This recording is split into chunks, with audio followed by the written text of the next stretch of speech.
Okay, so let's unpack this one. Imagine you find a 15.6-inch laptop for just $209.99.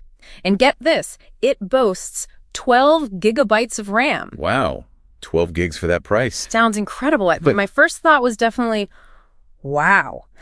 So today we're doing a deep dive into this, the Jumper EZbook S7-Hi. Okay. Our mission really is to figure out if this rock bottom price is actually a brilliant deal for you listening, or if, there's a big catch hiding somewhere. Yeah, and what's fascinating, I think, is how just one spec, like that 12 GB RAM, which sounds great, right, how it can kind of mask a whole load of, critical compromises underneath. So we'll explore if saving that money up front is really worth it in the long run, thinking about performance and, frankly, reliability. Exactly. So 12 GB RAM for $209, that's the hook. But what is the catch? Because, there has to be one at that price, doesn't there? Oh, absolutely. What's actually going on under the hood? What makes it so cheap? Yeah. You're right to be asking. The core issue, and it's the real performance bottleneck, honestly, it's a combination of severely outdated parts. Okay. Like what? Well, first, you're looking at a 2019 Intel Celeron processor, the 5205U. 2019, wow. Okay. It's fixed at 1.9 gigahertz, gets really low benchmark scores. We're talking like 673 multi-core on Geekbench, which is, pretty bad. Not great. Not great at all. But it gets worse because it's paired with really slow storage, 128 gigs of eMMC storage. Wait, eMMC, you mentioned that. What exactly is that? Why is it so bad? So think of eMMC as basically like an SD card, but it's soldered onto the motherboard. Oh, okay. Not like a proper SSD then. No, not at all. A modern NVMe SSD, the kind you find in most decent laptops now, they hit speeds over, say, 3,500 megabytes per second. Right. Fast. Very fast. This eMMC, it might top out around 250, maybe 400 megabytes per second if you're lucky. Ouch. That's a huge difference. Huge. So the key takeaway here for you is that the 12 GB of RAM, it's largely wasted. Because the other parts can't keep up. Exactly. The processor and the storage just create this massive bottleneck.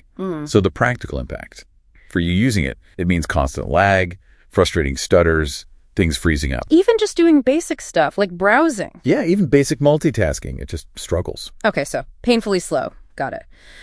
But let's say you could somehow put up with the speed. What about what you're actually looking at, the screen? How does a 1366 by 768 resolution look on a 15.6-inch display?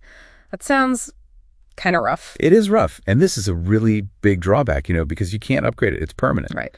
That resolution on that screen size gives you only about 100 pixels per inch, PPI. Okay. And how does that compare to, say, a standard laptop? Well, a typical full HD 1080p display has around 141 PPI on that same size. So the difference is noticeable. So what does that mean visually? It means text looks pixelated, kind of fuzzy. Images look soft, not sharp.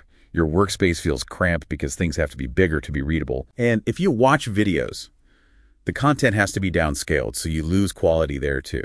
We saw user feedback calling it, and I quote, a pain in the ass. Right. So it's not just low res. It's actively unpleasant to look at for long periods. Exactly. It's a classic case where a bigger screen isn't better. If the pixel density isn't there, it's just more blurry space.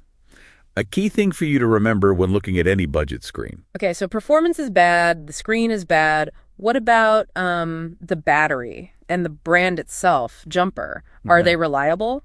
Well, the battery is another weak point. It's a small 38 watt-hour capacity. Which translates to? Only about 3 to 4 hours of real-world use, maybe. Okay, not great, but maybe manageable for some. Wait, it gets worse.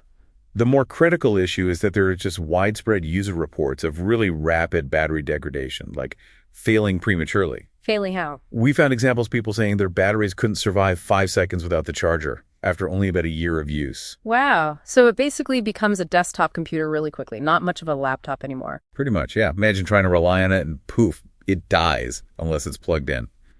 And this ties directly into the Jumper brand's reputation. Which is? Known for high defect rates, generally poor longevity across their products, and, well, basically non-existent customer support if you're outside their main market. It's often called a quality lottery. A quality lottery. It doesn't sound reassuring. Okay, and then there's the marketing spin. They mention an extra 1 TB SSD expansion slot and included Office. Sounds good on paper, right? But are they genuine benefits or is it more smoke and mirrors? Yeah, this raises a good point. That SSD expansion slot is likely an M2 SATA slot. not the faster NVMe. Okay. But putting an SSD in there, it's definitely not for beginners. It often involves messing with the BIOS, cloning the operating system, sometimes even physically modifying the case to make it fit. So not exactly plug and play. Not at all. Plus, you have to buy the SSD yourself. A 1 TB drive adds at least, $50 to the actual cost? Right, pushing that $209 price up. And the Office subscription. It's usually a 1-year Microsoft 365 personal subscription, which is nice for a year, but It then expires. it expires. Yeah. And you need to pay the annual renewal fee, around $70 usually, to keep using it fully. So that freebie turns into an ongoing cost.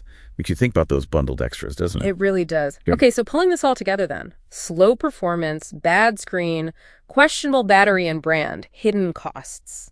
What's the final verdict for you, our listener, on this Jumper EZbook, especially compared to other options? Well, if you look at the bigger picture, this laptop gets a pretty dismal overall score, something like 37 out of 100. And it's bang for buck rating, maybe 2 out of 10. Oof. 2 out of 10. Yeah. That 12 GB of RAM, as we've said, is just totally undermined by the processor and the eMMC storage. It can't stretch its legs. Right. And the crucial point is, for the same money, maybe just slightly more like in that $199 to $229 range, you can often find much better deals from established brands. Like think Asus, HP, Lenovo.